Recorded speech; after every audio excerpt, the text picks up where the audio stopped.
Como saben ustedes, el presidente Joe Biden fue instalado como presidente el día inaugural el 20 de enero, la semana pasada.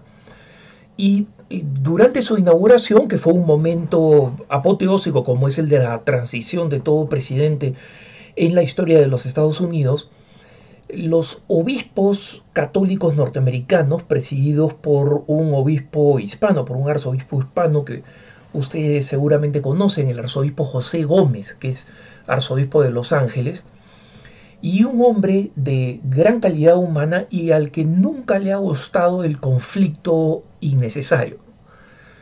Monseñor Gómez publicó un comunicado felicitando y dándole la bienvenida al nuevo presidente, señalando además que es un católico bautizado y explicando que los obispos, por supuesto que quieren colaborar con él, con su programa presidencial, pero dejando muy en claro que el tema del aborto y el tema de la protección de la familia sigue siendo un tema preeminente para los obispos norteamericanos. Y esta palabra es una palabra clave, hermano, porque obviamente la doctrina social de la Iglesia y el respaldo a la doctrina social de la Iglesia implican muchos temas. Los católicos no somos votantes de un solo tema, pero el tema del aborto no es un tema más que se equipara a otros temas de justicia social, ¿no? La defensa de los inmigrantes, programas de nutrición, la defensa de los menores, la protección del ingreso familiar, etcétera, que todos son temas importantes. No son temas secundarios, son temas importantes. Pero el tema del aborto es un tema preeminente.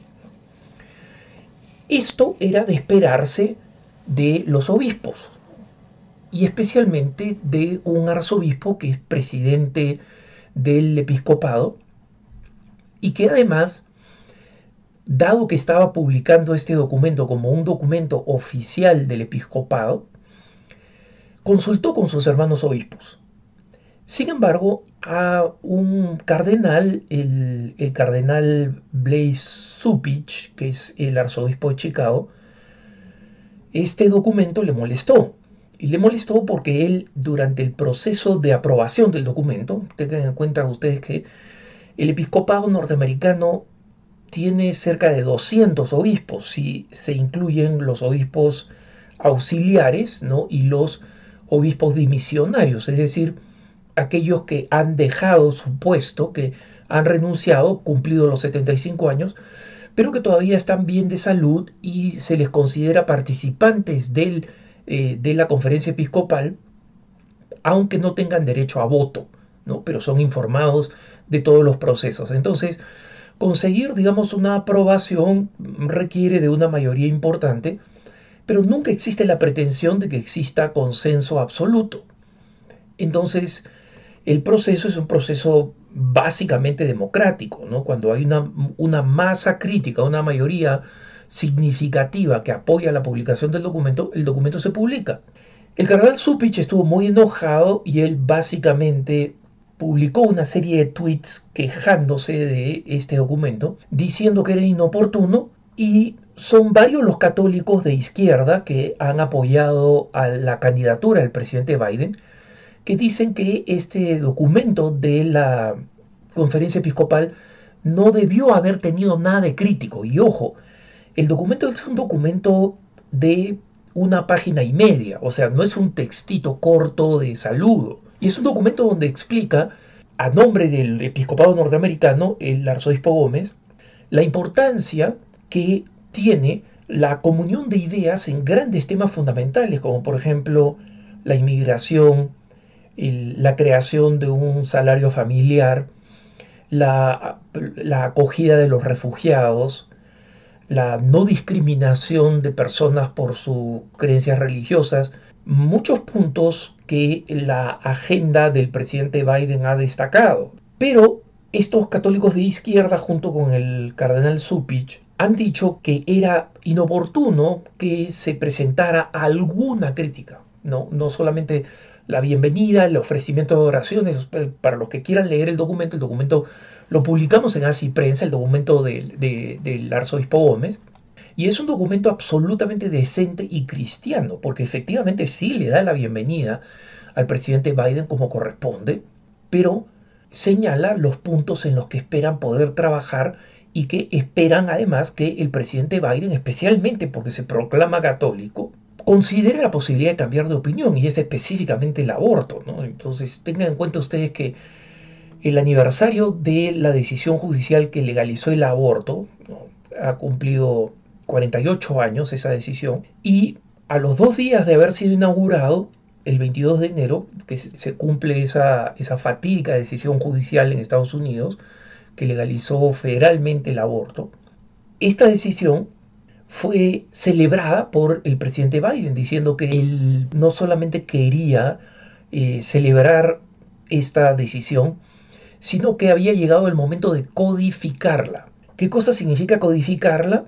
Básicamente significa que haya una ley que legalice el aborto, porque como saben ustedes, en el sistema norteamericano, la Corte Suprema establece un criterio legal, no una norma, un criterio legal.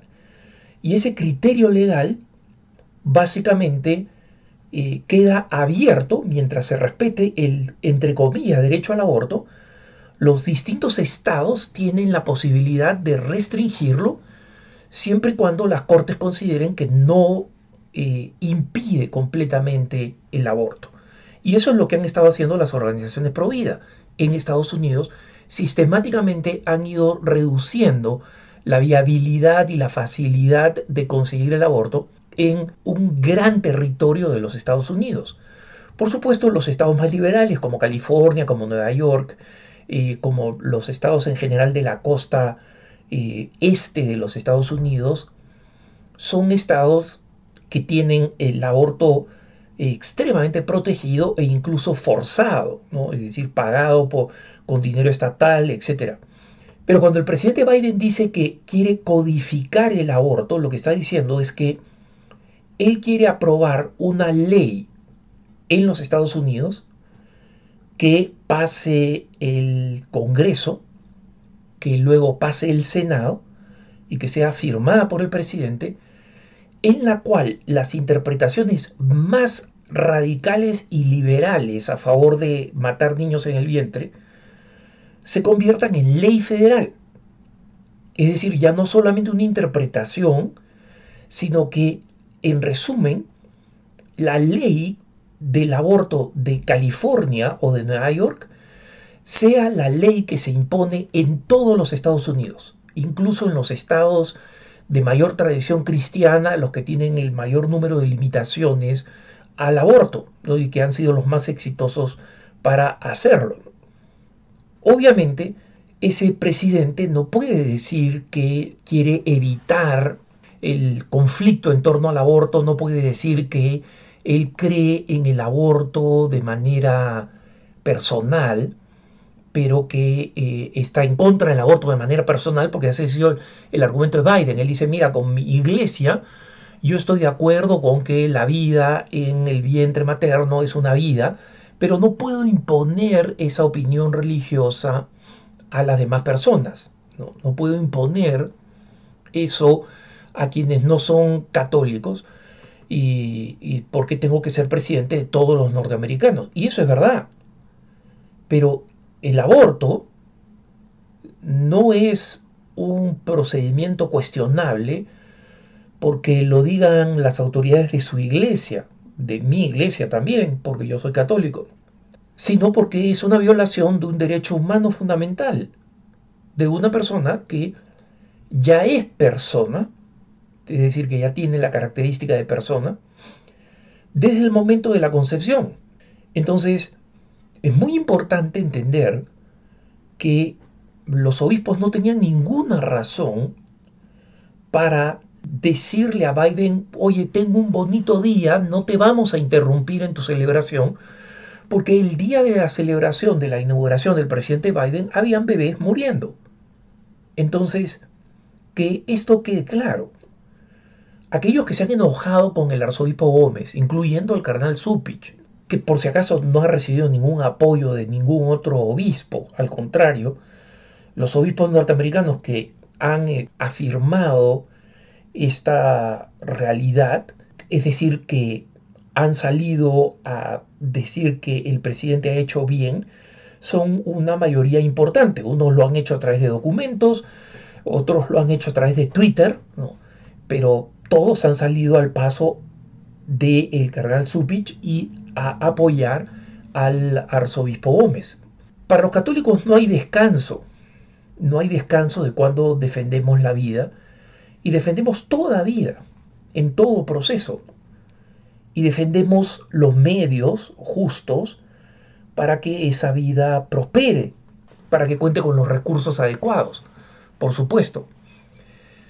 Pero los católicos, si ese es el tema que le ofendía al cardenal Cupich y a los católicos de izquierda que han estado criticando al arzobispo Gómez, para nosotros no hay descanso para la defensa de la vida. Y por una razón, una sola muerte por culpa de una política determinada ya es una afrenta. En cualquier ámbito. En el del no nacido, en de los seres humanos que son maltratados en las fronteras, que son puestos en jaulas, en los refugiados que mueren porque no se les deja entrar a buscar seguridad. En cualquier circunstancia en que una legislación facilita que un ser humano muera, los católicos no tenemos ninguna razón para descansar y no tenemos ninguna razón para darle pausa a nadie. Y por supuesto, esta es una realidad que compartimos con otros hermanos cristianos y que compartimos con muchas personas que no son creyentes, pero que creen firmemente en la dignidad del derecho a la vida. Porque como digo, esta no es una opinión religiosa, es una opinión humana y es una opinión humanitaria.